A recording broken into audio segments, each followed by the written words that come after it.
अखंडमंडलाकारं व्याप्तं चराचरं तत्पदं दर्शितं तस्मै श्रीगुरवे नमः। यहाँ आए हुए सभी भक्तों के चरणों में इस दास का प्रणाम है।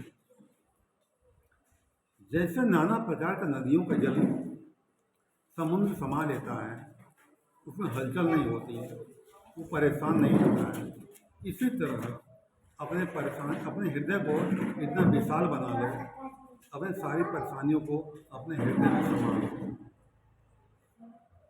गीता में भगवान कहते हैं कर्मण्येवाधिकारस्ते मा फलेषु कदाचन।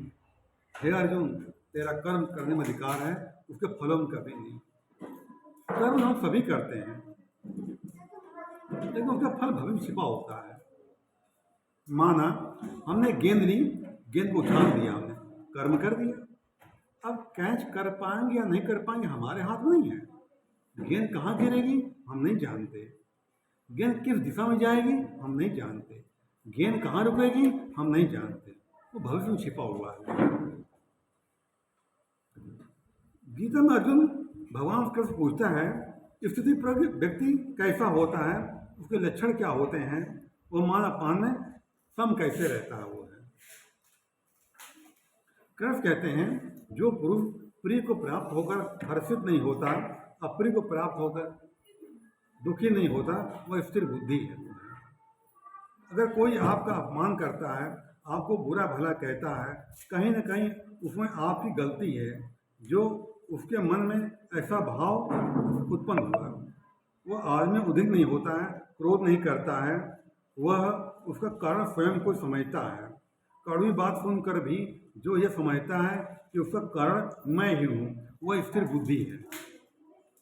इसलिए कबीर दास कहते हैं निंदक नियरे राखिए, आंगन कुटी छवाए, बिन साबुन पानी के मन करे निर्मल स्वभाव। अगर कोई बुराई करता आपकी है तो वो अकेले में बैठो और देखो हमारे में क्या कमी है, उस कमी को सुधारने की कोशिश करनी चाहिए।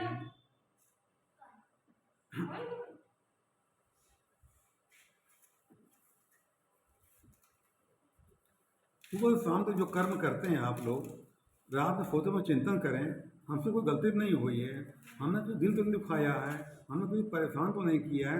ऐसा करने से जीवन में परिवर्तन होता है, सुधार होता है, आगे इंसान तरक्की करता हुआ। होता क्या है, इंसान को दूसरों चेहरा दिखाई पड़ता है, अपना चेहरा दिखाई नहीं पड़ता है। दूसरी गलती दिखाई पड़ती है, अपनी गलती दिखाई नहीं पड़ती है। तो अपनी गलती इंसान दिखाई पड़ने लगती है तो उससे बुरा काम नहीं हो पाता हुआ है।